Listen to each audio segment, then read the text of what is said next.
If you've got any money sitting in your bank account right now, you're being robbed and you don't even know it.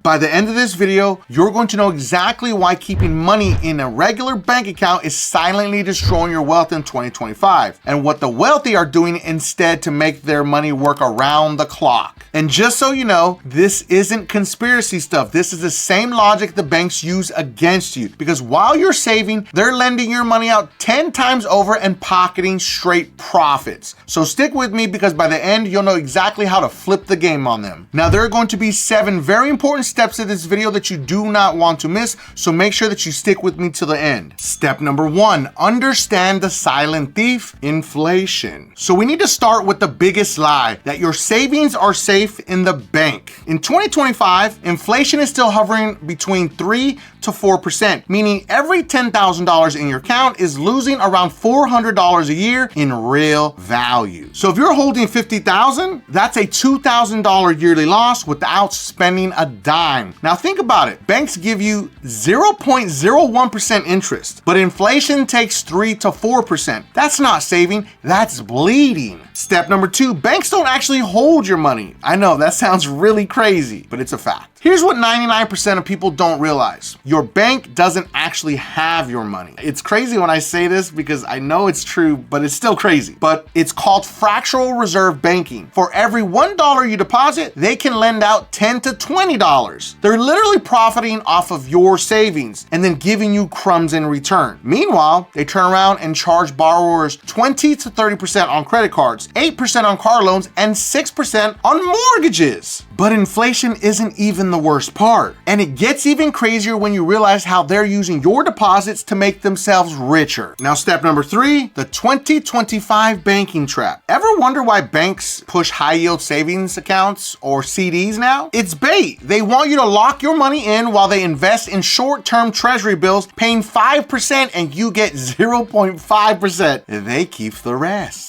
In 2025 alone, banks made record profits off your deposits because most Americans didn't move their money. So the system depends on you being lazy. So the question is, if the bank is winning, what should you be doing instead? Step number 4, cash flow over cash hoarding. There's a difference. You need to stop being a saver and start being an allocator. The wealthy don't let their money sit. Every dollar has a job. Making more money, reducing taxes, or protecting against inflation. So where should your $10,000 go instead is the real big question. Now, yes, we did just say this, that high yield checking, yes, you definitely should put it in a high yield checking or business accounts like Bluevine or Novo, where your money actually earns. Because instead of having your money just sitting there and you're not doing anything, they're still making money off of you, so you need to at least do something and make some type of money off of them. Short-term treasury bills is a huge one, index funds or EFTs for long-term compounding, and credit-building investments that boost your score and access to better loans. Because there's a lot of credit-building investments that people don't take advantage of with their credit unions to help boost their internal credit scores to help you get access to those loans that you need to consolidate debt or to do some type of expansion with your business or your personal life or build a business. And I cannot stress this enough to you, diversify your portfolios with gold or silver and platinum, because right now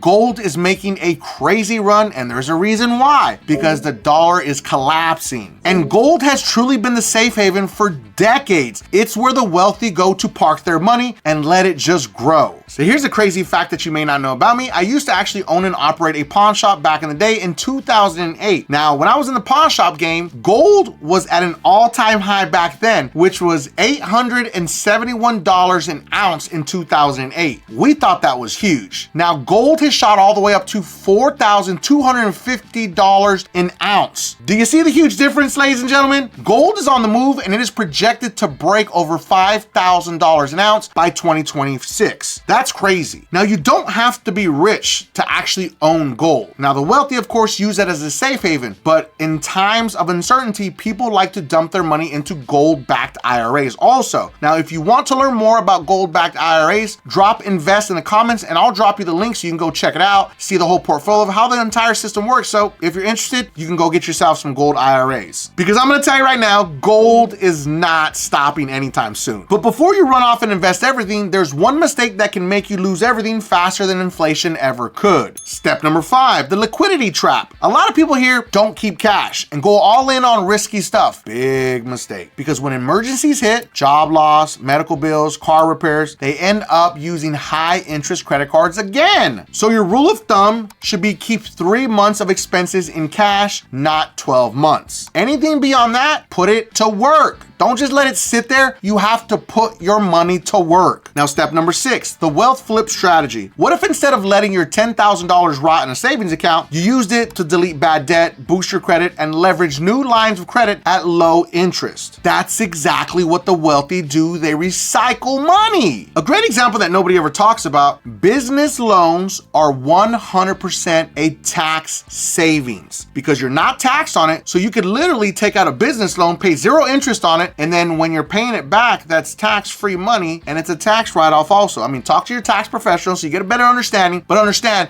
that's what the wealthy do. They use their businesses as protection from taxes. They pay off that debt, boost their credit, get cheaper access to money, and reinvest that money again. That is what I call the wealth flip. And that brings us to the final reason you should not be hoarding cash right now. I want to give a special shout out to all my beasters out there that are working hard to fix their credit using Dispute Beast, the most advanced AI credit repair software ever created that comes with the 110% money back guarantee. But specifically to Tanya. Tanya's credit score went up 289 points after just 1 round with Dispute Beast. And Christian's credit score went up 366 points after just 1 round with Dispute Beast. And let's not forget about Allison. Allison's credit score went up 204 points after just 1 round with Dispute Beast. Dispute Beast's link is going to be in the video description and pinned at the top of the comments for anyone that needs to fix their credit. Step number 7, the hidden risk that nobody actually talks about. Nobody wants to hear this, but if your bank collapses like Silicon Valley Bank did, because it happened, your FDIC insurance only covers up to $250,000 per depositor per bank. But here's the kicker. In a crisis, withdrawals can freeze. Last part's the most important. So even if your money's insured, you may not have access to it when you need it the most. And in 2025, with digital banking runs and rising interest rates, liquidity risk is higher than ever. And here's another crazy fact that people don't know. Let's say the bank goes under and then it takes $100,000 with it. They're not just gonna give you a check for $100,000. They're gonna give it to you whenever they feel that they have it available for you. Now, there was a pretty crazy situation in the recent banking loss where the Biden administration stepped in and did make everybody whole, but that is not a normal situation. Normally, you have to wait until they actually send you a check. You can get 10,000 here, 50,000 there, 5,000 here, and then until they finally reach that full amount that you need to be compensated for. But here's the bottom line. Keeping over $10,000 in a bank in 2025 is basically volunteering to lose money. Inflation kills it, banks use it, and crashes can freeze it. Your money deserves a better job than just sitting still. Make sure to comment the word freedom if you're done letting banks profit off of your savings. Listen, if you're serious about turning your dead cash into real assets that grow, I'm going to drop a link in the video description for my top 5 best high yield savings accounts for 2025 that you might want to check out and see if it makes sense for you. Don't wait until inflation eats your savings alive. Do something today. And make sure to comment freedom below so I know you're in. And if you have any collections, charge-offs, or negative items that you need to delete from your credit reports, make sure to watch this video right here because it's going to show you how AI will do all the work for you, mail your letters, give you your FICO scores that lenders use, and it comes with the 110% money back guarantee. And if you felt that I brought you some value in this video, make sure that you don't forget and subscribe to increase your credit score.